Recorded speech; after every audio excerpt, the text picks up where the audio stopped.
관건은 구광모 회장의 경영권이 흔들릴 것이냐 이런 점입니다. 뭐 드라마 같은 상황이죠. 뭐 경영권 방어를 하고 뭐 이런 부분들. LG그룹 측에서는 단호하게 대응하겠다는 입장인데 충분히 또 확전 가능성, 소송이 장기화될 가능성도 있다 이런 얘기도 있습니다. 그런데 정작 소송을 제기한 측에서는 경영권 분쟁을 위한 것은 아니다라고 하는데 맞습니까, 최 원장님?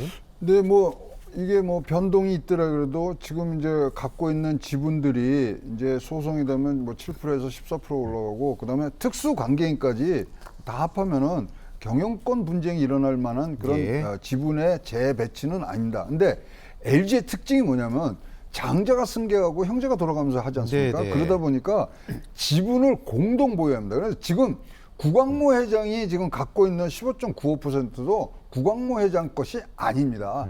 전체 그룹인데 회장으로서 갖고 있는 거기 때문에 사실 이렇게 따진다면은 사실 뭐 구자경 회장이 구본모 회장한테 줄 때 그것도 다 이런 분쟁이 있었어야 되는 거거든요. 예. 근데 LG의 특이한 이런 모습이 뭐냐면 지분을 공동 보유하고 항상 장자가 승계를 한다. 그래서 몰아주는 모습들이었기 때문에 이 부분이 좀 더 진짜 얼굴 붉히는 지방 간의 뭐 유산을 둘러싼 싸움이라고 번질 일은 없고요. 집안에 또 큰 어른들이 지금 뭐 중재에 나서는 부분들도 지금 눈에 띄는데요.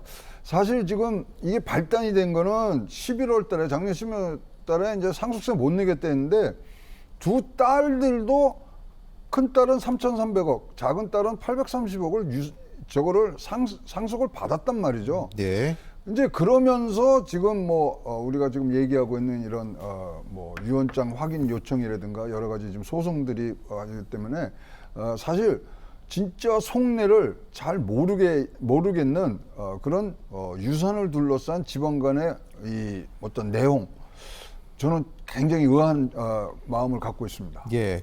그런데 뭐 일각에서는 또 뭐 구광모 회장이 사실 구전 회장이 아들이 없었기 때문에 이제 입양이 돼서 그렇죠. 장자가 된 거잖아요. 뭐 그런 부분 때문에 더 이렇게 법적 분쟁까지 가는 거 아니냐. 뭐 이런 관측도 있는데 그거에 대해서 어떻게 보십니까? 그러니까 그게 상속 자격 문제에 대해서 네네. 하는데 사실 양자로 들어갔고 예. 그다음에 양자로 들어가서 오랜 기간을 양자로 있었고 그다음에 네. 회장이 돌아가신 이후에 지금 4년째 회장을 맡고 있지 않습니까? 그렇죠. 그럼 그 사이에 충분히 그런 문제들은 얘기가 됐어야 되고요.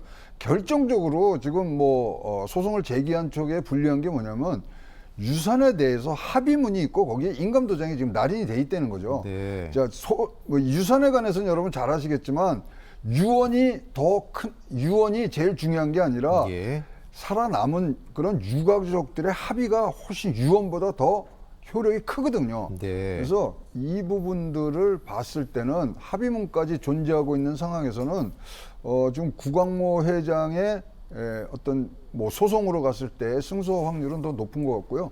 그러기 전에 왜 이런 과정까지 왔는가를 두 분이서 그다음에 예. 그 새 모녀와 구광모 회장 간의 어떤 대화로서 잘 풀어나가셔야 될 부분이라고 생각을 합니다. 네. 그런데 뭐 재벌들의 재산 상속 관련 유산 분쟁, 뭐 남의 일이야 이렇게 생각할 수도 있지만 그 기업에 투자를 한 주주분들은 또 신경이 쓰입니다. 얼마 전에 SM 주가가 뭐 경영권 분쟁 때문에 천정부지 치소 샀던 그런 경우도 있었고 이번 LG도 마찬가지로 주식이 경영권 분쟁 이야기가 나오면서 신고가를 쓰더니 오늘은 떨어졌습니다. 그러니까 이건 주가 추이는 어떻게 될까요? 이게 경영권 분쟁이 있으면 올라가거든요. 네네. 치고받고 이러기 예, 때문에 예. 그럼 높이 부르고 하는데 사실 이제 한 2, 3일 지나다 보니까 이거 경영권 분쟁 아니네. 그래갖고 제자리로 지금 돌아오는 상황이라고 네네. 보여지고요. 그렇기 때문에 이제 이 부분들이 추가 움직임에 대해서는 현재 있는 상황에서 앞으로 실적이 어떻게 나오느냐 부분들로 지금 갈 수밖에 없는 상황이라고 보여집니다. 예. 윤 평론가님, LG 주식 사가지고 들어가신 분들 좀 불안한 분들도 있을 것이고 지금이라도 좀 들어가 볼까 이런 분들도 있을 텐데 어렵지만 조언하신다면. 그런데 이런 거는 그 어떤 테마에 의해서 그렇죠. 이걸 단기적인 차익을 갖다가 바라보고 투자하는 거는 굉장히 위험한 말상이라고 네. 생각을 하는 거고요.